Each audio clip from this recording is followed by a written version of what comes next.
Have you ever wanted to animate something? Yeah, me neither.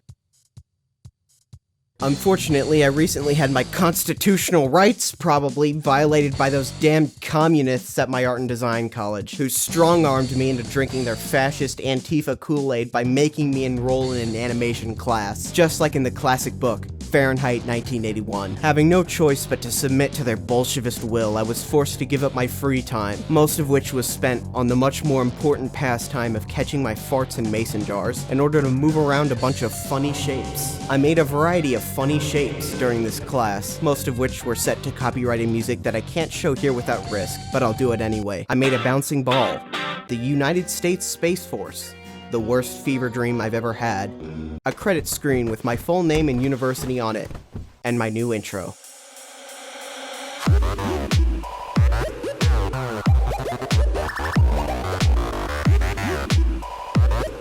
But the last assignment of the semester was what separated the human beings from the fucking worm people, who were me. This task was monumental, tremendous, hell, some might even call it pretty hard. Roll the intro.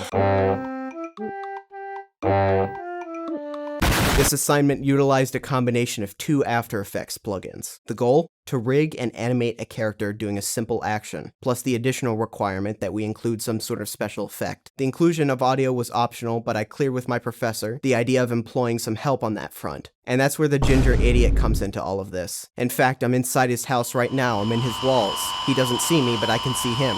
What? I didn't say anything. Okay. Chances are, if you're here, you've already seen his video on his side of it, after which point you thought, this video sucks. If only there were a more visual-oriented counterpart to his process. Maybe one made by an extraordinarily sexy individual with an incredible artistic talent and a stomach full of other people's saliva. If that's the case, congratulations, you've come to the wrong place. My stomach is only full of my own saliva. That would be weird. First, let's look at the context. In August of last year, I joined a D&D group with SoundSmith. Now, I'd say at most I'm a casual D&D enjoyer, but I haven't even been in this group for a year, and I already have like 5 more dice sets, a maxed out character list on the free version of D&D Beyond, and an aquatic troll living in the drain under my bathtub. So here's my character. Delta is a light domain cleric and artificer multiclass. If I had to describe him, I'd say he's like the medic, but less of a psychopath and more just generally unhinged. Without getting too deep into character analysis, he uses his affinity for machines to boost his magical ability and pirate divine energy from some guy in a volcano, I don't know. And what does he use this power for, you might ask? Special beam attacks, of course, and that's what this animation will be of. Here's the storyboard I sent to Ethan for reference in his audio. There's 3 main parts to this animation. The initial activation of the beam shooting out of his mechanical eye, the force of which launches Delta into the air slightly, then a couple seconds of him just floating in the air, then the beam slowly flickering out as if the machinery is faltering slightly, followed by Delta landing safely on the ground. With that in mind, here's the illustration I'm using. Each moving part of his body is on a different layer, which means that to the inexperienced, looking at my After Effects timeline might feel like being attacked by some manner of large creature, like a tiger or a really big and weird dog. For me though, it feels like being trampled by the worst horse ever. Whether that's better or worse, I leave up to you. The first plugin comes into play as soon as everything's been imported to After Effects. Duic Basil is a completely free animation plugin that lets you create a skeletal rig for a character using a series of automated controllers. You can set it up to mimic the movement of arms and legs, and you can even just straight up press a button to get a walk cycle. At least I think you can. This is the kind of plugin that separates the human beings from the fucking worm people, who, as I previously mentioned, are me. I have no idea what I'm doing, and if you try to teach me otherwise, I'll kill you. Luckily, I won't be rigging a full body, even though I have all the parts for it. By parenting the legs and the head to the torso layer and the timeline and moving their anchor points up to where they connect, I can get them to rotate without any trouble. I could do the same thing with the arms, but since I'm dealing with 3 joints, the shoulder, the elbow, and the wrist, Duic makes it a lot easier. Instead of having to keep track of the rotation values on 3 different timelines, I can generate this arm rig. Matching the bones up with their respective assets and parenting them together is a lot trickier than you might think for someone with one too many soft spots on their head, because I have to keep track of each one and make sure everything's where it's supposed to be. But once that's taken care of, I just press this button and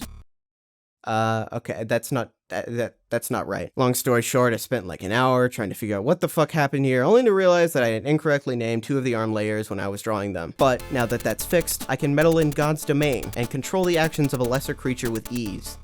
Uh-oh. Okay, it's fine. It's fine. Everything's cool. Now, those of you who are more perceptive might notice that contrary to the title of this video, this character is currently not animating. To which my answer is, have some fucking patience, you goddamn maniacs. I'm getting there. Luckily for me, I don't have to worry about refining the timing as much, since SoundSmith took care of most of that in his audio file. We have a lot of audio cues I can go off to get the pacing down. Placing markers down in the timeline gives me a good reference for when major actions need to happen. First things first, the animation begins with Delta reaching up to activate something in his mechanical eye. This is actually one of the more complex actions in the animation, so it's important to get it to look right as soon as possible. One good way to accomplish this is by looking at the value graph, which lets me see the progression of the controller's position values through time. Even the slightest amount of bounce back will give basically any motion you can think of a more dynamic feel. This just boils down to setting the keyframes to Bezier and messing around with the handles. And with that out of the way, most of the rest of this just comes down to me moving a bunch of points around on the timeline, trying to get everything to look like anything but what it is, which is bad and wrong. After 16 years of nothing but non-stop, tireless animation work and the occasional break for fart bottling, I've got something that a blind person would call passable. Delta presses a little button on his eye, starting the charge of the beam, the full force of which launches him into the air until it eventually peters out. Notice how the joints don't look quite right when they're angled too far, especially on the wrist. Now stop noticing it right now, because I didn't plan out the layers as well as I should have when I was drawing the limbs, and I don't want to go back to fix it. So stop looking at it, please and thank you. Now, some of the annoying little shits in my audience might notice that so far there have been far fewer beams in this video than one might have originally thought. To this notion, my answer is, holy shit, calm down, I'm still getting to that. You are nothing to me. You are less than the dirt that scuffs my brand new Lightning McQueen Crocs. Fuck you. Now, we can get to the second After Effects plugin. Maxon's Red Giant is a goddamn powerhouse of special effects. Everything from color correction to infographic assets to an entire in-program 3D particle designer system with integrated physics simulation, all for...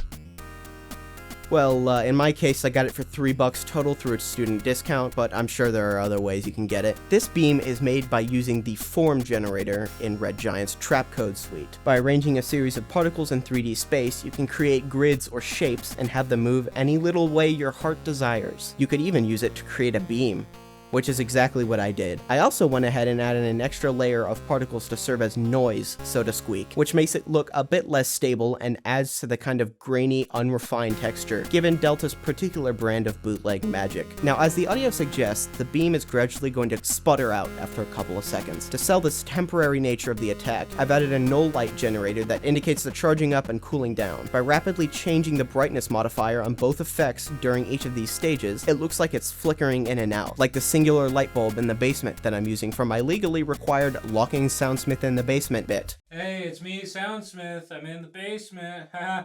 It's funny. Anyway, you should let me go now. Can you at least try to sell this? No, fuck you. You're not even paying me. I don't have any money. Then why am I doing this then? The door's not even locked. You could just leave. I don't know. Yeah, but this is my house. You are in my office right now. Oh, okay. I gotta go. I gotta go. What the fuck was that? You just unplugged the headphones. Great. Amazing. All right, that's staying in. Yeah, that'll anyway. Great. We're such good improv actors. With both the form and null light properly parented, I have to make a few minor tweaks to really sell the motions going on here. First, I added a rotation wiggle to the entire character as the beam begins to fade out, making it look a bit more shaky and turbulent. Next, I tweaked the rotation value of the head around the same time frame to keep the beam at a consistent angle and help balance out the animation. I drove myself to the brink of insanity trying to figure out what the hell to do with Delta's right arm while he's airborne. Eventually, I just settled for hiding most of it behind his torso and praying to God the motion blur will make it harder to notice. It doesn't. Finally, there's this sort of clicking noise that goes on for a while after Delta's already landed.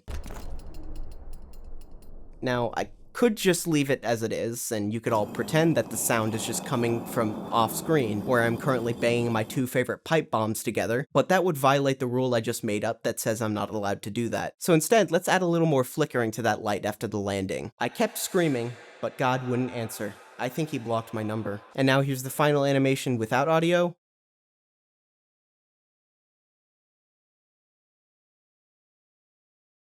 And with audio.